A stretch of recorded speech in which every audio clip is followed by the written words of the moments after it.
November 11th, 1918. The guns fall silent across Europe.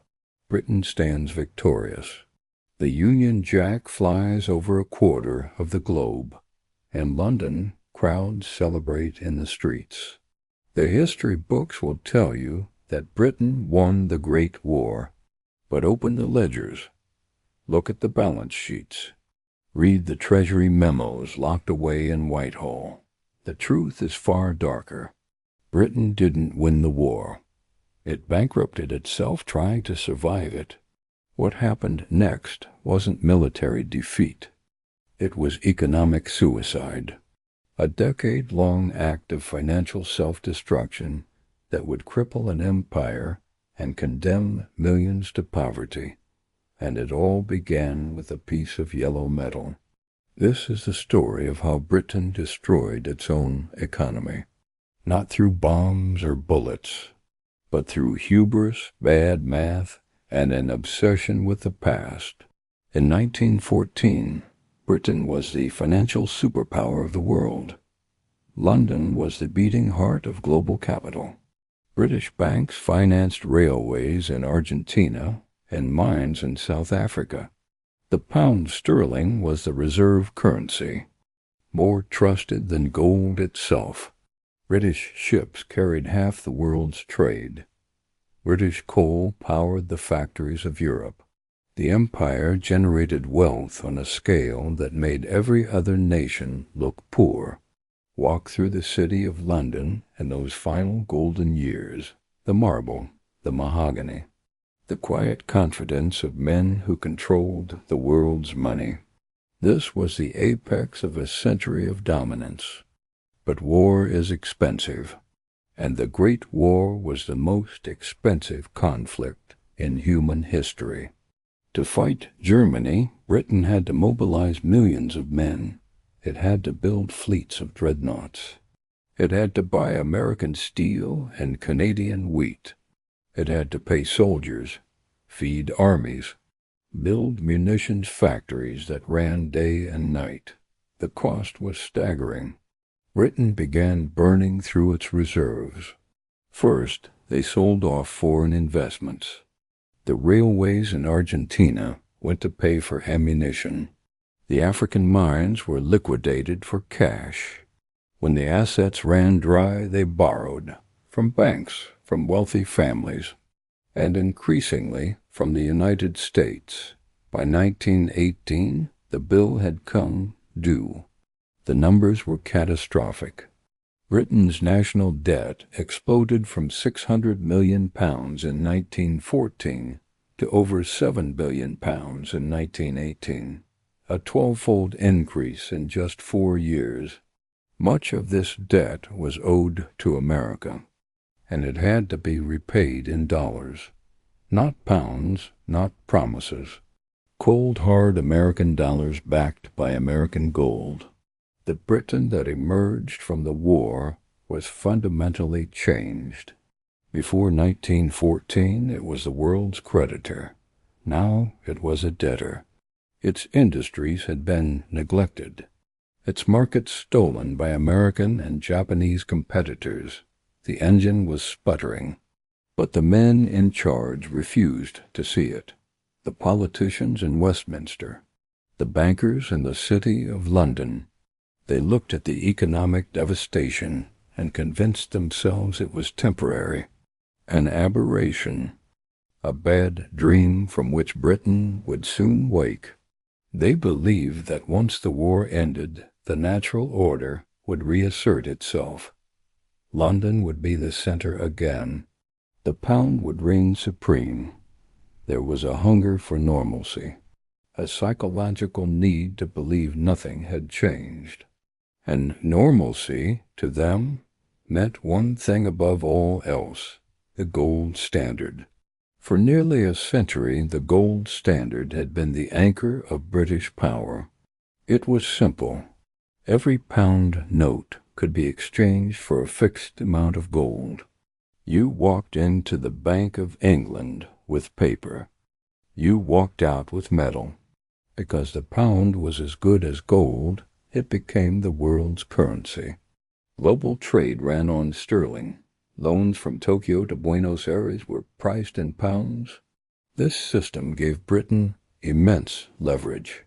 It allowed a small island to control the flow of capital across continents. Financial dominance was a secret weapon of the empire. During the war, Britain had abandoned the gold standard. They had to.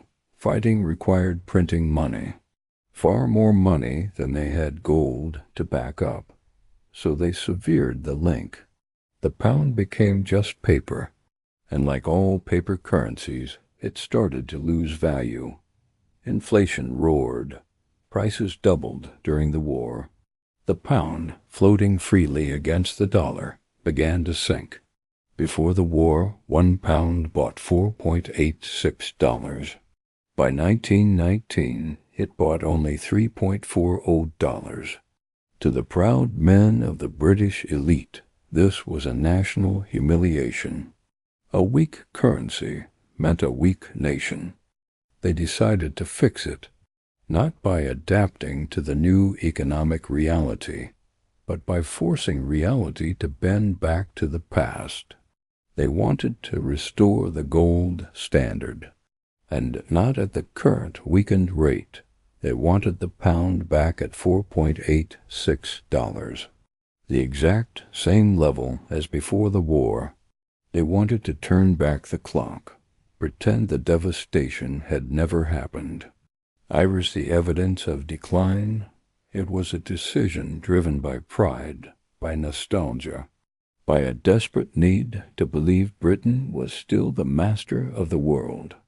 But the world had changed. America was now the financial superpower. It held most of the world's gold. British industry was no longer competitive. To force the pound back to 4.86 required brutal economic adjustment. The government would have to make money scarce. They would have to raise interest rates, cut spending, force prices and wages down until the pound was strong enough again. It was economic strangulation, deliberate and methodical. They believed the pain was necessary medicine. The cost of restoring Britain's honor. The mechanism was simple. The Bank of England raised interest rates. This made borrowing expensive. Businesses couldn't get loans. Investment dried up. The Treasury slashed government spending. Housing programs were cut. Social services vanished. The goal was deflation. Make everything cheaper. Squeeze the economy until the pound rose. It was like forcing a patient to starve to fit into an old suit. The assumption was that if enough pressure was applied, the body would shrink. By the early 1920s, the policy was already destroying lives. The industrial heartlands began to bleed. Coal mines in Wales, shipyards in Glasgow, cotton mills in Lancashire. Orders dried up, because as the pound grew stronger, British goods became more expensive for foreign buyers. A ton of British steel that cost a French buyer 100 francs in 1920 now cost 120 francs in 1922, not because production costs changed, but because of the currency. British industry was being priced out of global markets by its own government. Unemployment climbed. 1 million men, then 1.5 million. The homes fit for heroes became slums. The financial elite viewed this suffering with cold detachment. Unemployment wasn't a tragedy. It was an adjustment. The bitter medicine required to cure the patient. They genuinely believed that if they held the course, prosperity would return, that the natural order would reassert itself, that London would be the center of the world again. They were wrong. In 1924, Winston Churchill became Chancellor of the Exchequer. Today we remember Churchill as the wartime savior. But in 1924, he was a man in search of a legacy. He knew almost nothing about economics. He admitted that when he looked at treasury figures, the numbers swam before his eyes. Churchill was a romantic. He loved history. He loved empire. He loved grand gestures. And the men around him knew how to manipulate that. Montague Norman, the governor of the Bank of England, whispered seductive promises into Churchill's ear. Restoring the gold standard would be his defining achievement. It would banish inflation forever. It would make London the financial capital once more. It would restore Britain's honor. Churchill listened. But he had doubts. He worried about the working man, about factories closing, about unemployment rising. In private memos, he asked why the interests of finance should override the interests of industry. He wrote, "I would rather see finance less proud and industry more content." To resolve his doubts, Churchill hosted a dinner. He invited the proponents of the gold standard, but he also invited their most vocal critic, John Maynard Keynes. Keynes was the rock star of economics, young, brilliant, iconoclastic. He had predicted the disaster of the Treaty of Versailles. Now he warned of another catastrophe. At the dinner, Keynes laid out his argument. The pre-war rate of 4.86 was a fantasy. Economic reality had shifted.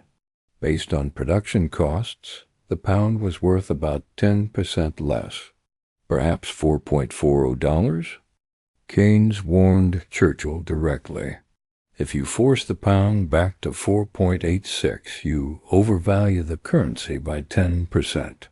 Every British exporter gets slapped with a 10% tax. Every foreign importer gets a 10% subsidy. To make British goods competitive again, companies must cut costs by 10%. And the biggest cost is labor. That means cutting wages. Keynes looked Churchill in the eye. If you do this, you declare war on the working class. You will force employers to slash wages. That will lead to strikes, social chaos, the destruction of British industry. He called it a dangerous and unnecessary sacrifice. Churchill listened. He was troubled. But the weight of the establishment was too heavy. The governor of the Bank of England, the treasury officials, the city financiers, the Conservative Party leaders, they all told him Keynes was wrong and eccentric, a radical. They appealed to Churchill's vanity, his patriotism. They told him that if Britain didn't return to gold, America would eclipse the empire forever. Churchill caved. He chose the bankers over the economist. He chose the past over the future. April 28, 1925. Winston Churchill stood in the House of Commons to deliver his budget speech. The chamber was packed. With trademark rhetoric, he announced that Britain was returning to the gold standard at $4.86. "We are told the gold standard will shackle us to the United States," Churchill declared. "I will tell you what it will shackle us to. It will shackle us to reality." The House erupted in cheers. Members waved their papers. The City of London rejoiced. The Times called it a masterpiece of statesmanship. It was seen as the moment chaos ended and order returned. But outside Westminster, reality hit hard. Almost instantly, the price of British coal jumped in international markets.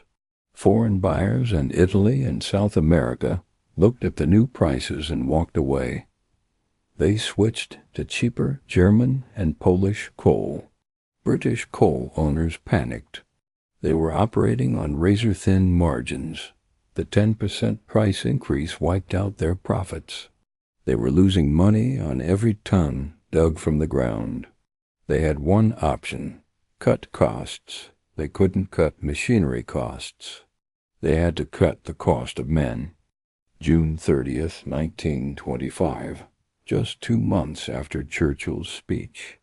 The coal owners announced they were terminating the national wage agreement. Miners' wages would be cut by 13 to 25%. The working day would increase from 7 hours to 8. The miners were outraged. They were already among the poorest workers in Britain. Their work was dangerous, dirty, exhausting. Now they were told to work longer for starvation wages. So bankers in London could enjoy a strong currency. The miners' union leader, A.J. Cook, coined a slogan: "Not a penny off the pay, not a minute on the day." Keynes's prediction had come true faster than even he imagined. The gold standard had transferred the cost of national debt onto the shoulders of the hardest working citizens. The strong pound was a tax on coal miners to subsidize wine importers. The government, realizing a massive strike was coming, bought time. They offered a temporary subsidy to keep wages up for 9 months. It was a band-aid on a bullet wound. Both sides prepared for war. The government set up emergency supply networks. The unions organized solidarity. Churchill watched the storm gather. He reportedly began to regret his decision, but he couldn't back down. The prestige of the empire was staked on the pound. May 1926, the subsidy ran out.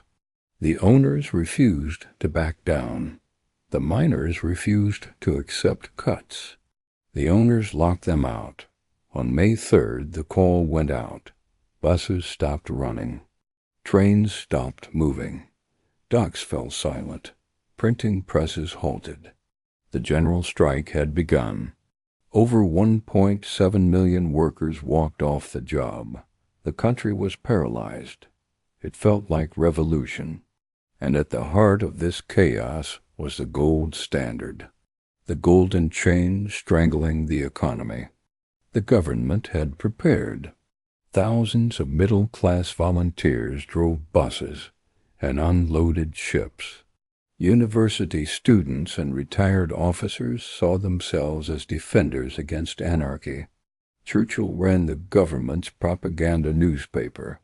He framed the strike not as a wage dispute, but as an insurrection. The rhetoric worked.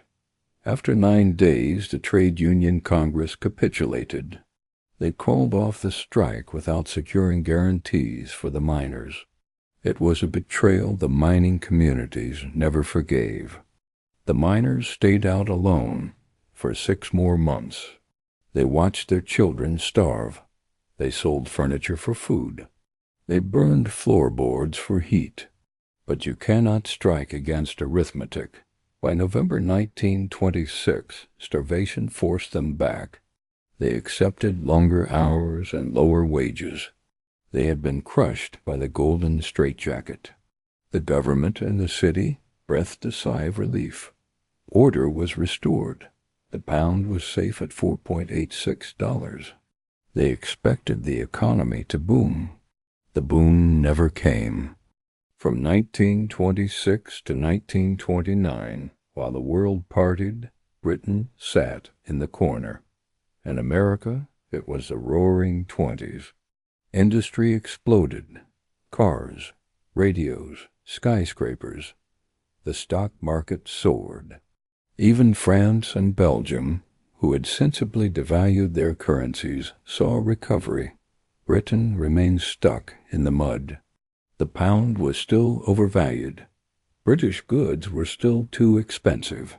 The wage cuts weren't enough to compensate for the 10% handicap. To keep the pound pegged, the Bank of England kept interest rates high. If rates dropped, gold would flow to New York, so Montague Norman kept his foot on the brake. It was a tragedy. At the exact moment British industry needed cheap money to modernize, the gold standard choked off investment. Old industries continued their death spiral. Unemployment never dropped below 1 million. In some towns, 70% of men were out of work.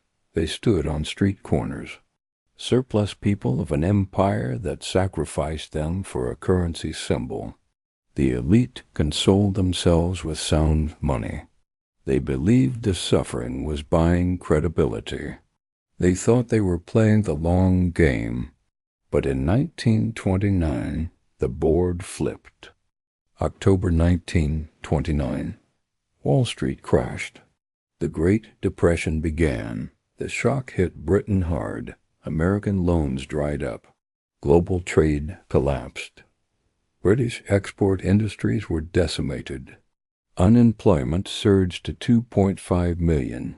But the real crisis was banking. In summer 1931, financial contagion spread across Europe. It started in Austria, spread to Germany. Banks collapsed. London banks had lent heavily to Germany. Suddenly those assets were frozen. The City of London was caught in a liquidity trap. Foreign investors realized the Bank of England didn't have enough gold to cover liabilities. The run moved from Berlin to London. July 1931. The run on the pound began. Every day, millions in gold were withdrawn and shipped to Paris and New York. Montague Norman had a nervous breakdown. He fled to Canada. The Labour government was trapped. To save the pound, economic orthodoxy demanded they balance the budget. But tax revenue had collapsed. The budget was in deficit. Bankers in New York and Paris sent a clear message. We will lend you money, but only if you cut government spending, specifically unemployment benefits. It was a cruel ultimatum. To save currency, cut the lifeline keeping families from starvation. The cabinet was paralyzed. Half refused to cut benefits. They said it was betrayal. The government collapsed.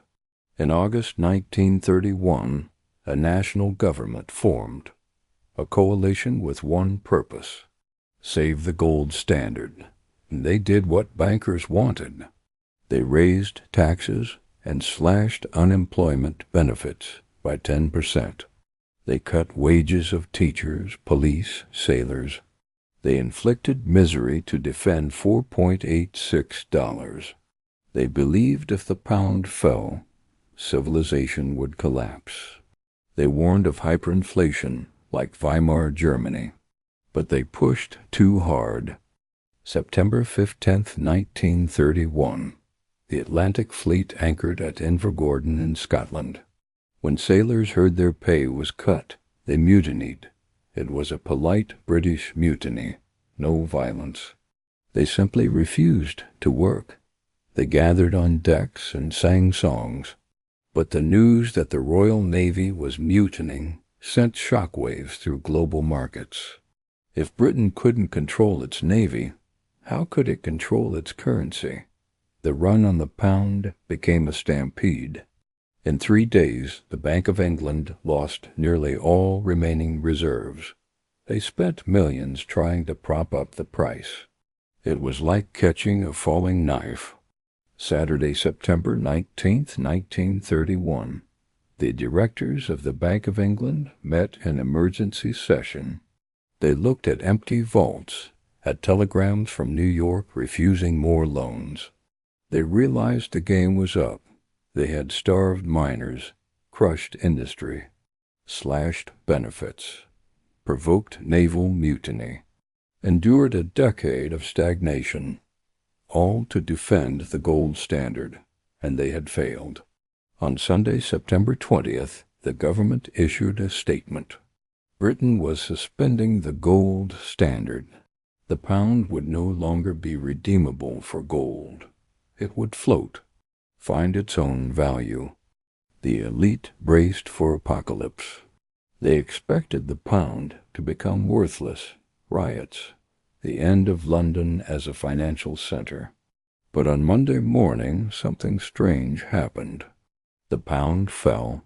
Yes, it dropped from $4.86 to about $3.40.